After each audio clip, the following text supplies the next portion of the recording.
With the address of the Honourable Prime Minister. Please join me, ladies and gentlemen, as I request Prime Minister Sir for his inaugural address.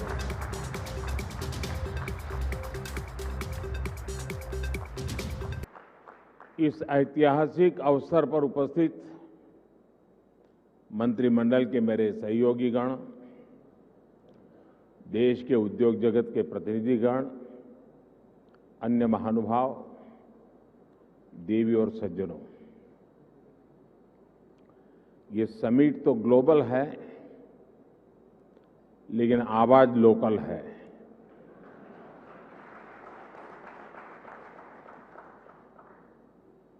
इतना ही नहीं, आगाज भी local है।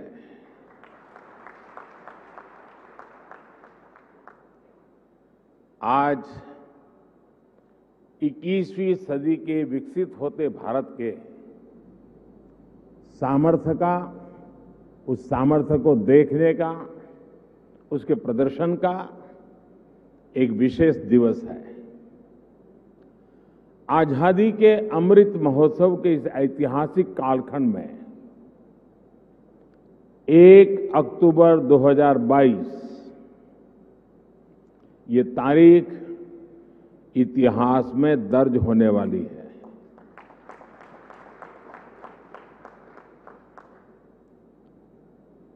दूसरा, ये नवरात्रि का पर्व चल रहा है, शक्ति उपासना का पर्व होता है, और 21वीं सदी की जो सबसे बड़ी शक्ति है, उस शक्ति को नई ऊंचाई पर ले जाने का आज भी आरंभ हो रहा है। आज देश की ओर से, देश की टेलीकॉम इंडस्ट्री की ओर से 130 करोड़ भारतवासियों को 5G के तौर पर एक शानदार उपहार मिल रहा है। 5G देश के द्वार पर नए दौर की दस्तक लेके आया है। 5G अवसरों के अनंत आकाश की शुरुआत है। मैं प्रत्येक भारतवासी को इसके लिए बहुत बहुत बधाई देता हूं। साथियों, मैं गौरव से भरे इन क्षणों के साथ ही मुझे खुशी इस बात की भी है कि 5G की शुरुआत में ग्रामीण स्कूलों के बच्चे भी हमारे साथ सहभागी हैं, गांव भी सहभागी है, मजदूर गरीब भी सहभागी है। अभी मैं यूपी के ग्रामीण स्कूल की बेटी 5G होलोग्राम टेक्नोलॉजी के जरिए रूबरू हो रहा था। जब मैं 2012 के चुनाव में होलोग्राम लेकर के चुनाव प्रचार कर रहा था तो दुनिया के लिए अजूबा था। आज वो घर घर पहुंच रहा है। मैंने महसूस किया कि नई तकनीक उनके लिए किस तरह पढ़ाई के मायने बदलते जा रही है। इसी तरह गुजरात, महाराष्ट्र, ओडिशा के गांवों के सुदूर स्कूल तक 5G के जरिए बच्चे बड़े बड़े विशेषज्ञों के साथ क्लास में नई नई चीजें सीख रहे हैं। उनके साथ नए दौर की क्लास का हिस्सा बनना, ये वाकई बहुत रोमांचित करने वाला अनुभव है। साथियों, 5G को लेकर भारत के प्रयासों का एक और संदेश है, नया भारत। टेक्नोलॉजी का सिर्फ कंज्यूमर बनकर नहीं रहेगा, बल्कि भारत उस टेक्नोलॉजी के विकास में, उसके इम्प्लीमेंटेशन में बहुत बड़ी एक्टिव भूमिका निभाएगा। भविष्य की वायरलेस टेक्नोलॉजी को डिजाइन करने में उससे जुड़ी मैन्युफैक्चरिंग में भारत की बड़ी भूमिका होगी। 2G, 3G, 4G के समय भारत टेक्नोलॉजी के लिए दूसरे देशों पर निर्भर रहा, लेकिन 5G के साथ भारत ने नया इतिहास रच दिया है। 5G के साथ भारत पहली बार टेलीकॉम टेक्नोलॉजी में ग्लोबल स्टैंडर्ड तय कर रहा है। भारत लीड कर रहा है। आज इंटरनेट का इस्तेमाल करने वाला हर व्यक्ति इस बात को समझ रहा है कि 5G इंटरनेट का पूरा आर्किटेक्चर बदल कर रख देगा। इसलिए भारत के युवाओं के लिए आज 5G बहुत बड़ी अपॉर्चुनिटी लेकर आया है। मुझे खुशी है कि विकसित भारत का संकल्प लेकर आगे बढ़ रहा हमारा देश दुनिया के अन्य देशों के साथ किस तरह कदम से कदम मिलाकर चल रहा है। ये भारत की बहुत बड़ी सफलता है। डिजिटल इंडिया अभियान की बहुत बड़ी सफलता है। साथियों, जब हम डिजिटल इंडिया की बात करते हैं तो कुछ लोग समझते हैं कि ये सिर्फ सरकारी एक योजना है, लेकिन डिजिटल इंडिया सिर्फ एक नाम नहीं है। ये देश के विकास का बहुत बड़ा विजन है। इस विजन का लक्ष्य है उस टेक्नोलॉजी को आम लोगों तक पहुंचाना जो लोगों के लिए काम करे और लोगों के साथ जुड़कर काम करे। मुझे याद है जब मोबाइल सेक्टर से जुड़े इस विजन के लिए स्ट्रेटेजी बनाई जा रही थी तो मैंने कहा था कि हमारी अप्रोच टुकड़ों टुकड़ों में नहीं होनी चाहिए, बल्कि होलिस्टिक होनी चाहिए। डिजिटल इंडिया की सफलता के लिए जरूरी था कि वो इस सेक्टर के सभी आयामों को एक साथ कवर करे। इसलिए हमने 4 पिलर्स पर और 4 दिशाओं में एक साथ फोकस किया। पहला, डिवाइस की कीमत। दूसरा, डिजिटल कनेक्टिविटी। तीसरा, डेटा की कीमत। चौथा, और जो सबसे जरूरी है, डिजिटल फर्स्ट की सोच।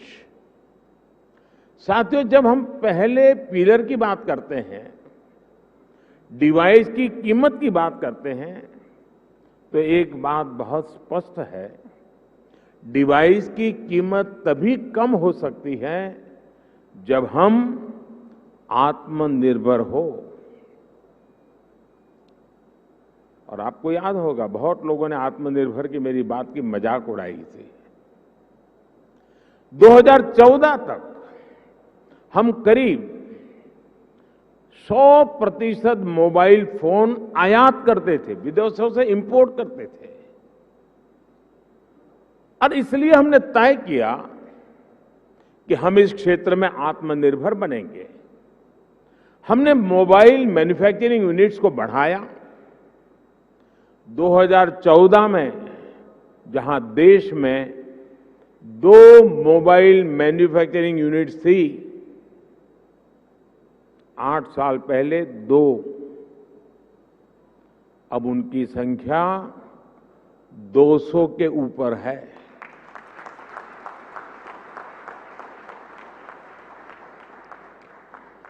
हमने भारत में मोबाइल फोन के उत्पादन को बढ़ाने के लिए इंसेंटिव दिए, प्राइवेट सेक्टर को प्रोत्साहित किया।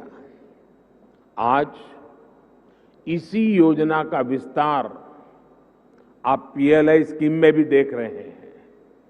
इन प्रयासों का नतीजा बहुत पॉजिटिव रहा। आज भारत मोबाइल फोन उत्पादन करने में दुनिया में नंबर 2 पर है। इतना ही नहीं, जो कल तक हम मोबाइल इंपोर्ट करते थे, आज हम मोबाइल एक्सपोर्ट कर रहे हैं, दुनिया को भेज रहे हैं। जरा सोचिए, 2014 में जीरो मोबाइल फोन निर्यात करने से लेकर आज हम हजारों करोड़ के मोबाइल फोन निर्यात करने वाले देश बन गए हैं, एक्सपोर्ट करने वाले देश बन चुके हैं।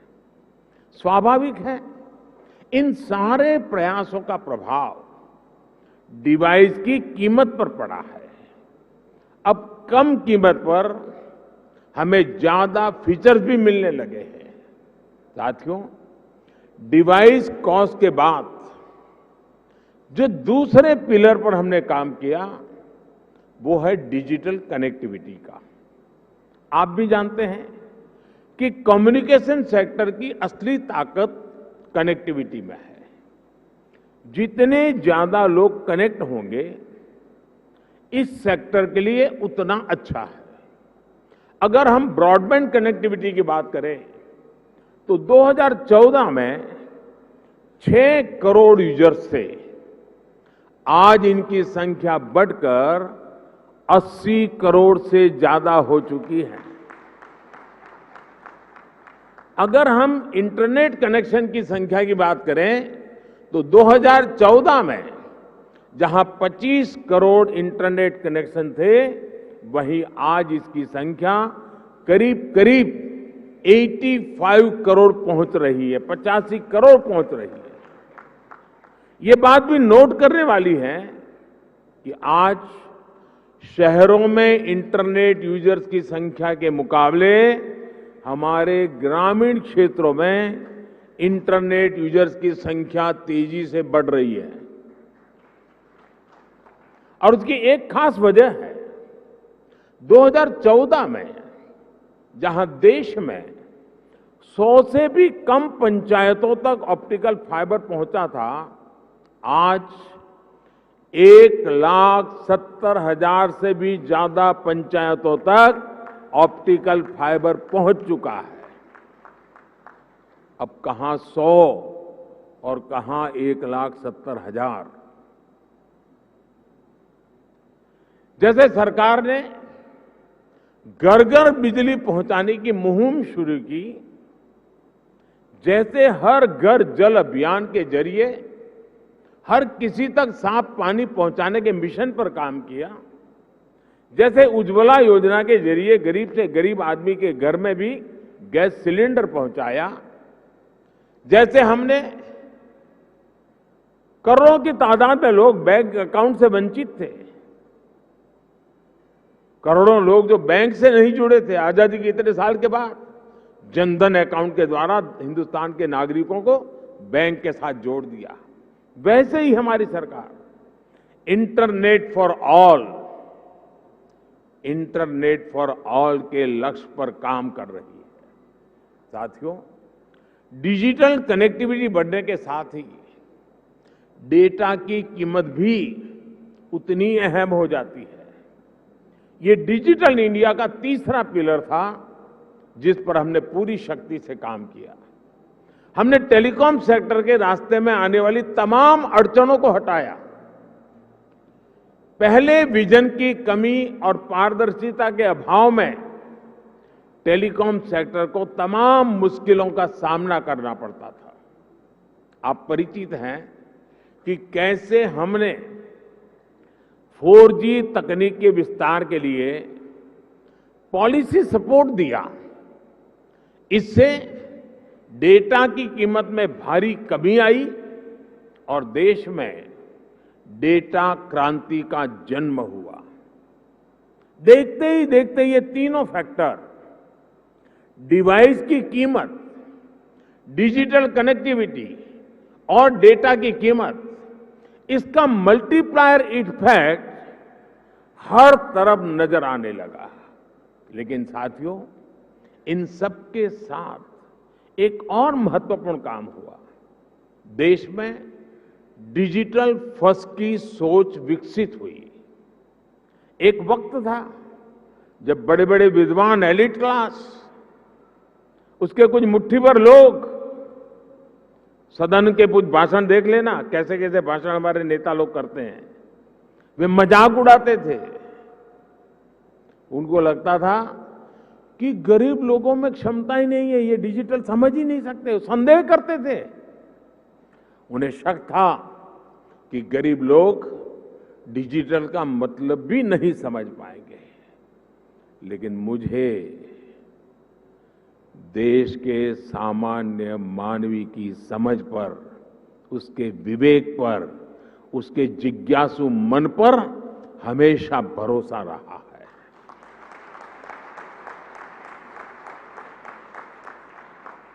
मैंने देखा है कि भारत का गरीब से गरीब व्यक्ति भी नई तकनीकों को अपनाने में आगे रहता है। और मैं एक छोटा अनुभव बताता हूं। शायद ये 2007-8 का कालखंड होगा या 9-10 का, मुझे याद नहीं है। मैं गुजरात में मुख्यमंत्री रहा, लेकिन एक क्षेत्र ऐसा था जहां मैं कभी गया नहीं था और बहुत ही ट्राइबल इलाके में, बहुत ही पिछड़ा।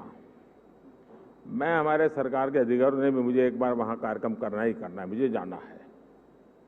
तो वो इलाका ऐसा था, कोई बड़ा प्रोजेक्ट की संभावना नहीं थी, फॉरेस्ट लैंड थी, कोई संभावना हो रही थी। तो आखिर में एक चिलिंग सेंटर, दूध का चिलिंग सेंटर, वो भी 25 लाख रुपए का। मैंने कहा भले वो 25 लाख का होगा, 25,000 का होगा, मैं खुद उद्घाटन करूंगा। अब लोगों को लगता है ना, चीफ मिनिस्टर को इससे नीचे तो करना नहीं चाहिए, लेकिन मुझे ऐसा कुछ होता नहीं है। तो मैं उस गांव में गया। अच्छा, वहां में एक पब्लिक मीटिंग करने के लिए भी जगह नहीं थी, तो वहां से 4 किलोमीटर दूर एक स्कूल का छोटा सा मैदान था, वहां पब्लिक मीटिंग ऑर्गेनाइज की। लेकिन जब वो चिलिंग सेंटर पे गया मैं, तो आदिवासी माताएं बहनें दूध भरने के लिए कतार में खड़ी थी। तो दूध का अपना बर्तन नीचे रख करके जब हम लोग गए और उसकी उद्घाटन की विधि कर रहे थे, तो मोबाइल से फोटो ले रही थी। मैं हैरान था, इतने दूर दरार के क्षेत्र में मोबाइल से फोटो ले रही है। तो मैं उनके पास गया, मैंने कहा फोटो लेके क्या करोगी? तो बोली डाउनलोड करेंगे। ये शब्द सुनकर के मैं सचमुच में सरप्राइज हुआ था मुझे कि ये ताकत है हमारे देश के गांव में। आदिवासी क्षेत्र की गरीब माताएं बहनें जो दूध भरने आई थी, वो मोबाइल फोन से अपनी फोटो ले रही थी और उनको ये मालूम था कि इसमें तो नहीं, आप डाउनलोड करवा देंगे।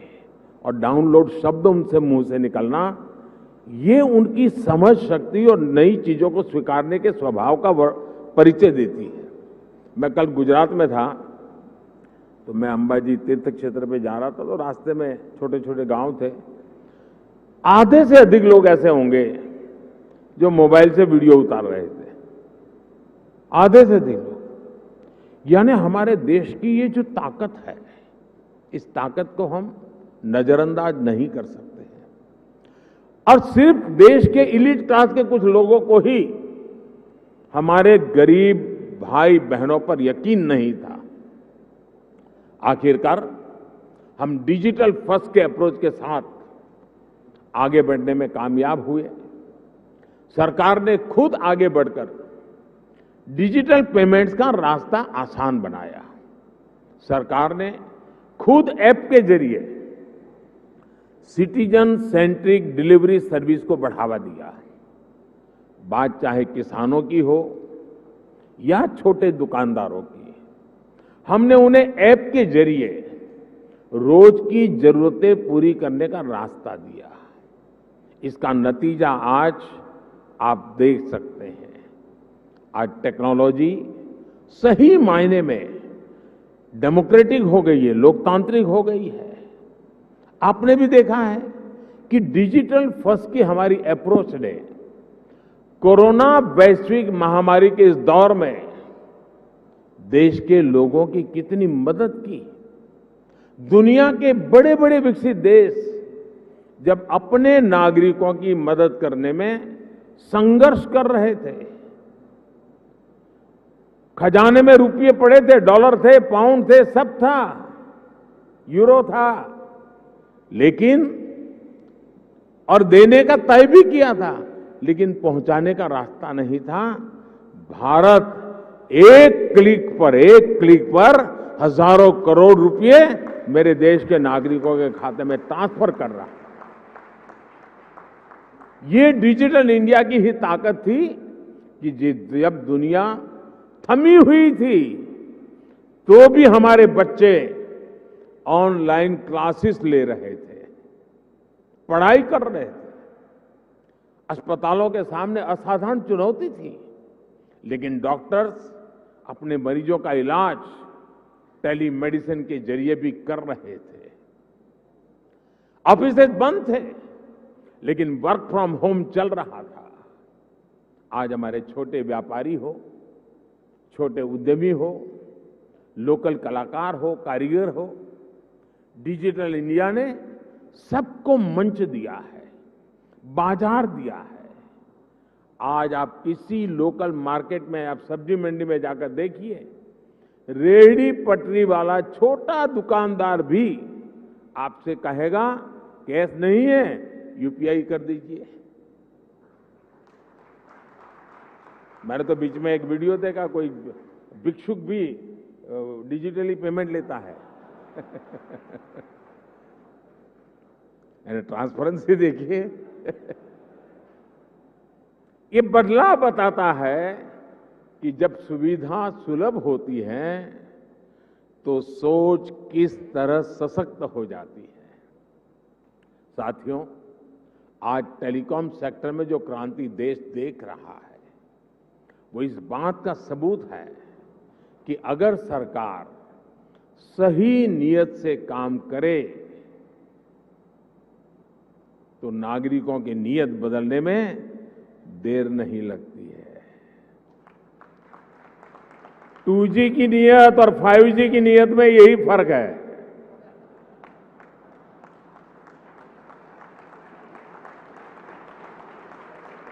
देर आए दुरुस्त आए।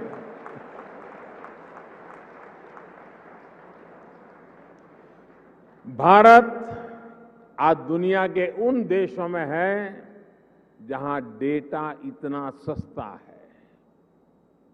पहले 1 GB डेटा की कीमत जहां 300 रुपये के करीब होती थी, वहीं आज 1 GB डेटा का खर्च केवल 10 रुपये तक आ गया है। आज भारत में महीने भर में एक व्यक्ति मोबाइल पर करीब एवरेज 14 GB डेटा इस्तेमाल कर रहा है। 2014 में इस 14 GB डेटा की कीमत होती थी करीब 4,200 रुपये प्रति महीना, 4,200 रुपया। आज इतना ही डेटा 125 रुपये या ज्यादा से ज्यादा 150 रुपये, 125 या 150 रुपये में मिल जाता है। यानी आज गरीब के, मध्यम वर्ग के मोबाइल डेटा के करीब 4,000 रुपये हर महीने बच रहा है उसके जेब में।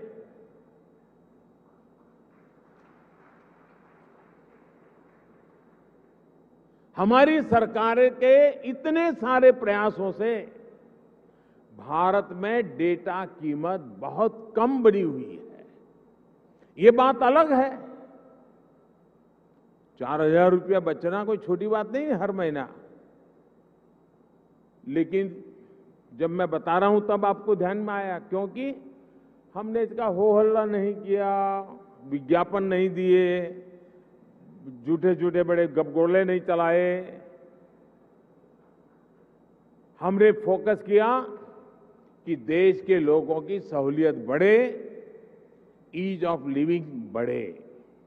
साथियों, अक्सर ये कहा जाता है कि भारत पहली 3 औद्योगिक क्रांतियों का लाभ नहीं उठा पाया। लेकिन मेरा विश्वास है कि भारत न सिर्फ चौथी औद्योगिक क्रांति का पूरा लाभ उठाएगा, बल्कि उसका नेतृत्व भी करेगा। और विद्वान लोग तो कहने लगे हैं कि भारत का दशक नहीं, ये भारत की शताब्दी है। ये डेकेड नहीं, सेंचुरी है। भारत ने किस तरह 4G आने के बाद टेक्नोलॉजी की दुनिया में ऊंचाई छलांग लगाई है, इसके हम सभी साक्षी हैं। भारत के नागरिकों को जब टेक्नोलॉजी के समान अवसर मिल जाते हैं, तो दुनिया में उन्हें कोई पछाड़ नहीं सकता। इसलिए आज जब भारत में 5G का लॉन्च हो रहा है, तो मैं बहुत विश्वास से भरा हुआ हूं दोस्तों। मैं दूर का देख पा रहा हूं,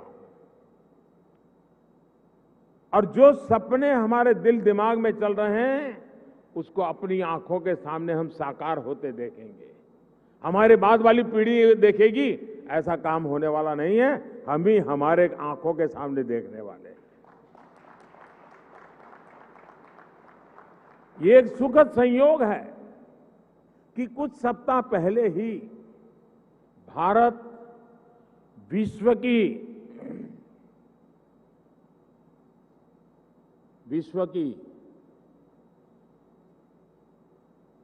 5वीं सबसे बड़ी अर्थव्यवस्था बना है।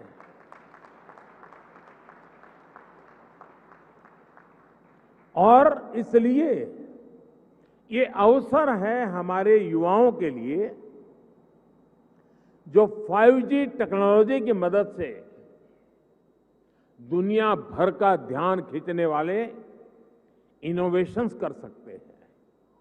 ये अवसर है हमारे एंटरप्रेन्योर्स के लिए, जो 5G टेक्नोलॉजी का इस्तेमाल करते हुए अपना विस्तार कर सकते हैं।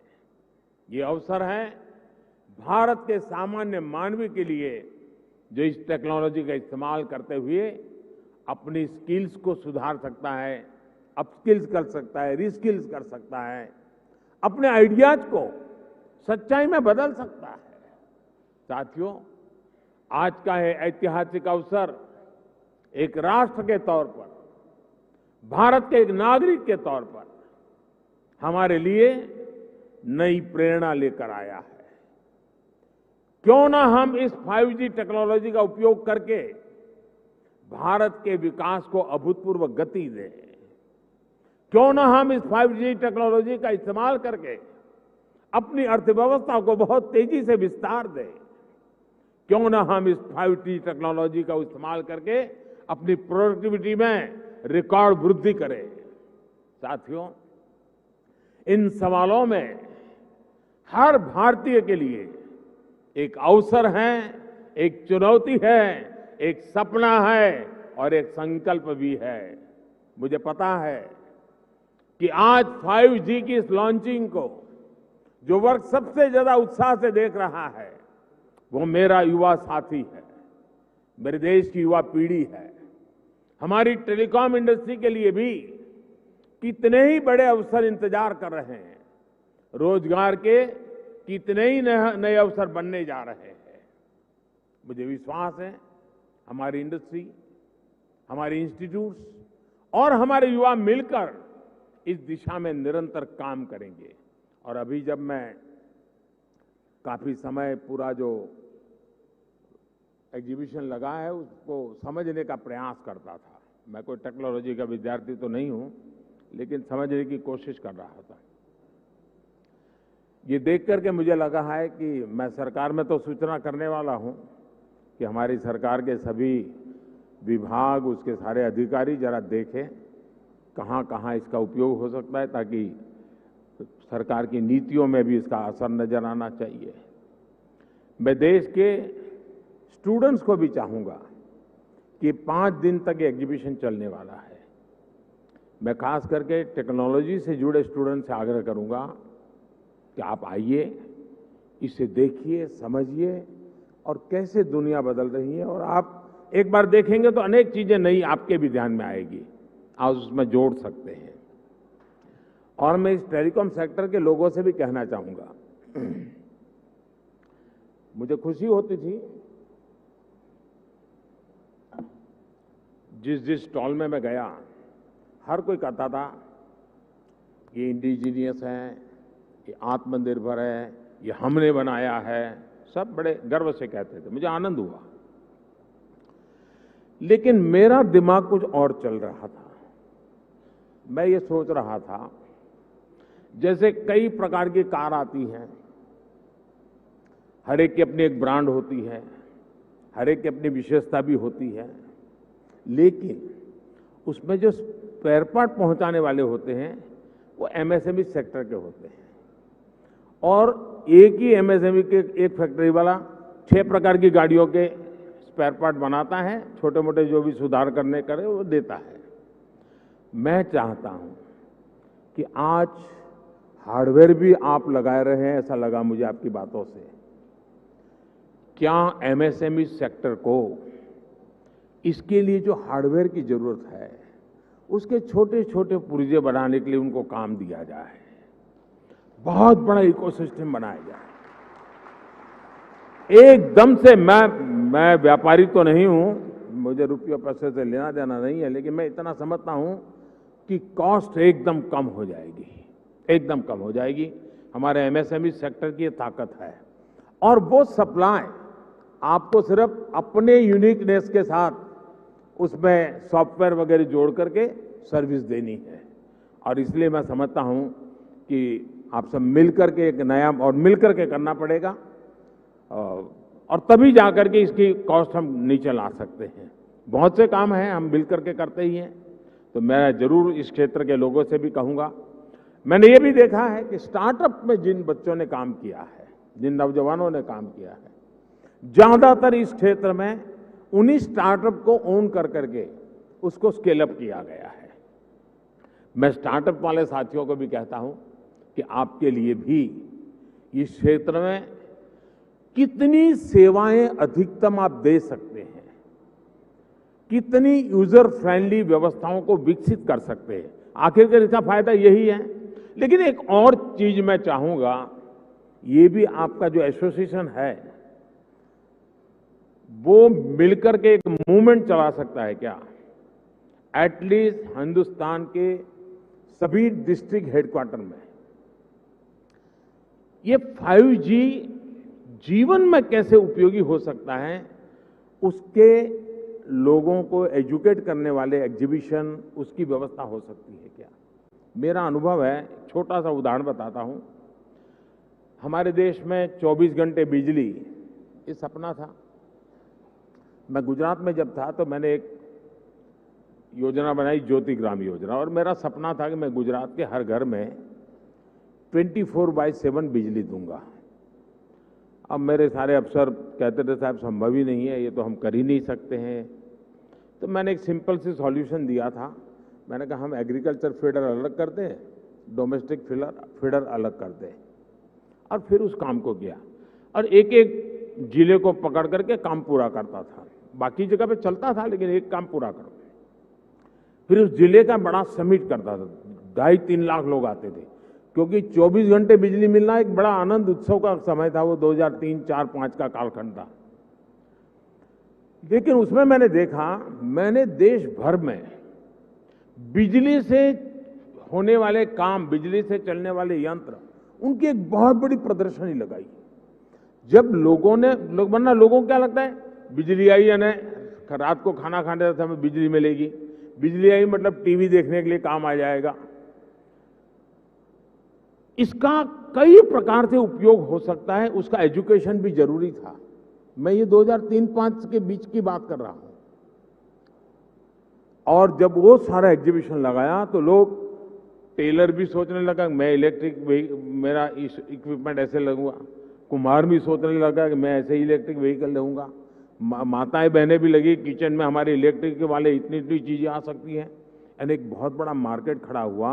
और बिजली का मल्टीपल यूटिलिटी जीवन के सामान्य जीवन में 5G भी उतना जल्दी, लोगों को लगेगा हाँ यार अब तो वीडियो बहुत जल्दी डाउनलोड हो जाता है, रील देखना है तो बहुत इंतजार नहीं करता है, फोन कट नहीं होता है, साफ सुथरी वीडियो कॉन्फ्रेंस हो सकती है, फोन कॉल हो सकता है।